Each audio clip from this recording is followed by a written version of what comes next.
আজি দৰং জিলাৰ খাৰুপেটীয়াৰ ডাকবংলাত অল আছাম ফাৰ্মাচিষ্ট অৰ্গেনাইজেশ্যন আপো সৌদহম ফাৰ্মাচিষ্ট সংস্থা গঠন কৰা হয়। আৰু লগতে দৰং জিলাৰ আহ্বায়ক সমিতি গঠন কৰা হয়।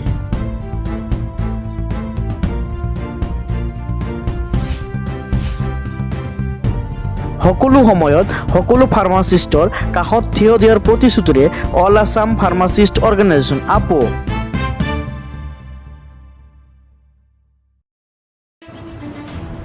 নমস্কাৰ, মই জাকিৰ হুছেইন।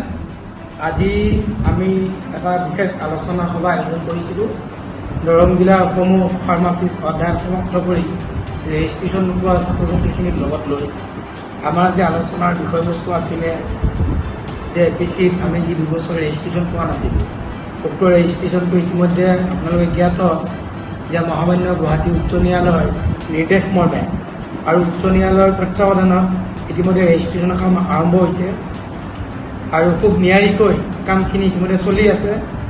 লগতে ইতিমধ্যে আমি আজি গম পাইছোঁ যে ডিৰেক্টৰ হেল্থে ইতিমধ্যে এখন নটিচ জাৰি কৰিছে। তাতে ফাৰ্মাচিষ্ট অধ্যয়ন সমাপ্ত কৰা ছাত্ৰ ছাত্ৰীখিনি ডকুমেণ্টছ ভেৰিফিকেশ্যনৰ কাৰণে ইতিমধ্যে এখন সমিতি লিষ্টখনত ঘোষণা কৰিছে। আমি ভাল পাইছোঁ। গোটেইখিনি জ্যেষ্ঠ সন্মানীয় ব্যক্তি চৰকাৰীভাৱে জড়িত গোটেইখিনি মানুহে খুব নিয়াৰিকৈ উক্ত ভেৰিফিকেশ্যনৰ কামখিনি সমাপ্ত কৰিব। লগতে এটা নামধাৰী যি সংগঠনে ইতিমধ্যে হুমকি দিছে, ভাবুকি প্ৰদান কৰিছে যে তেওঁলোকে ৰেজিষ্ট্ৰেশ্যনৰ কামটো বন্ধ ৰাখিব। তেওঁলোকৰ যি স্বাৰ্থ সিদ্ধি নোহোৱা তেওঁলোকে আৱেগিকভাৱে বিবেক বুদ্ধি নুখুটোৱাকৈ তেওঁলোকে হুমকি প্ৰদান কৰিছে যে সোমবাৰে তেওঁলোকে ৰেজিষ্ট্ৰেশ্যন কামটো বন্ধ কৰিব।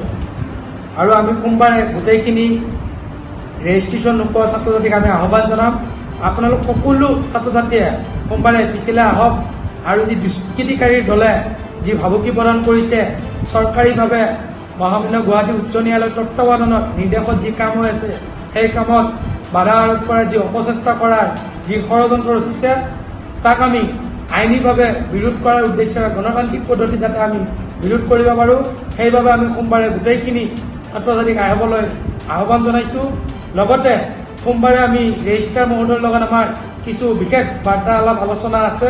তাৰ ভিতৰত আমি 1 নম্বৰতে ৰাখিছোঁ বহু ছাত্ৰ ছাত্ৰীয়ে ইতিমধ্যে ৰেজিষ্ট্ৰেশ্যনৰ কাৰণে যি ইণ্টাৰ্ণশ্বিপৰ প্ৰয়োজন সেই ইণ্টাৰ্ণশ্বিপ ইতিমধ্যে বন্ধ হৈ আছে। আমি ৰেজিষ্ট্ৰাৰ মহোদয়ক কাইলৈ আলোচনাৰ যোগেৰে আমি অনুৰোধ জনাম যাতে অতি শীঘ্ৰে ৰেজিষ্ট্ৰেশ্যনৰ কামখিনি আৰম্ভ কৰে।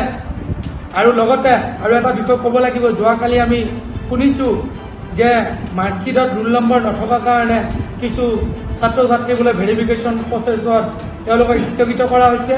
এই ক্ষেত্ৰত আমি যোৱাকালিৰ পৰা আজিলৈকে যিখিনি আমি বিচাৰ প্ৰচাৰ কৰি দেখিলোঁ যে অসমৰ বাহিৰৰ চৰকাৰীয়ে হওক বা বেচৰকাৰী হওক যিবোৰ অনুষ্ঠান প্ৰতিষ্ঠান আছে তেওঁলোকৰ কোনো ধৰণৰ ৰোল নম্বৰ নাথাকে।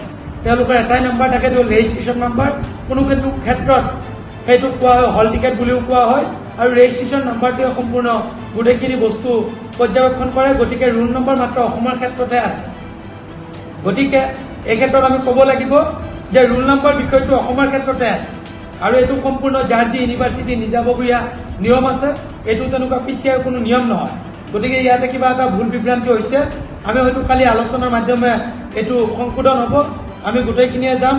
লগতে আৰু এটা বিষয় আমি আলোচনা কৰিব লাগিব যে নতুনকৈ যি ৰেজিষ্ট্ৰেশ্যন এপ্লাই কৰিব, ফ্ৰেছ ৰেজিষ্ট্ৰেশ্যন এপ্লাই কৰিব, সেই চাইটটো ইতিমধ্যে খোলা নাই। ইতিমধ্যে নটিচ এখন আমি পাইছোঁ এপিচিৰ পৰা দিছে যে ফ্ৰেছ ৰেজিষ্ট্ৰেশ্যনটো খুলিব। আমি এইটো বিষয় লৈ কালি আলোচনা কৰিম যাতে অতি শীঘ্ৰে এই ফ্ৰেছ ৰেজিষ্ট্ৰেশ্যনৰ যি চাইটটো আছে খুলি দিব লাগে। আমাৰ ল'ৰা ছোৱালী ইতিমধ্যে হতাশ হৈছে, 2 বছৰে ৰখি ভাগৰি পৰিছে, নিৰাশাত ভুগিছে। তেওঁলোকে অতি শীঘ্ৰে যাতে ফ্ৰেছ ৰেজিষ্ট্ৰেশ্যন এপ্লাই কৰিব পাৰে এইটো সুবিধা ৰেজিষ্ট্ৰাৰ মহোদয়ক কৰি দিব লাগে। তাৰ বিষয়ে আমি কাইলৈ আলোচনা কৰিম। আৰু আটাইতকৈ গুৰুত্বপূৰ্ণ আমাৰ আজি আলোচনাটো হ'ল আমি সদৌ অসম ফাৰ্মাচিষ্ট সন্থা যি আমাৰ আপো নামে অল আছাম ফাৰ্মাচিষ্ট অৰ্গেনাইজেশ্যন আমি ইতিমধ্যে আলাপ আলোচনাৰ যোগেৰে আগবঢ়াইছোঁ। আৰু এই সংগঠনৰ নেতৃত্বত অনাগত দিনত ফাৰ্মাচিষ্ট বন্ধুসকলৰ যি অভাৱ অভিযোগ আছে, যি পৰীক্ষানি আছে, এইসমূহলৈ আমি অনাগত দিনে আলোচনা কৰিম আৰু সমাধান কৰাৰ ক্ষেত্ৰত আপো সদায় আগভাগ ল'ব, সদায় আগুৱাই থাকিব। আৰু আজি তাৰ উদ্দেশ্যেৰে দৰং জিলাৰ আহ্বায়ক সমিতি আমি গঠন কৰিছোঁ।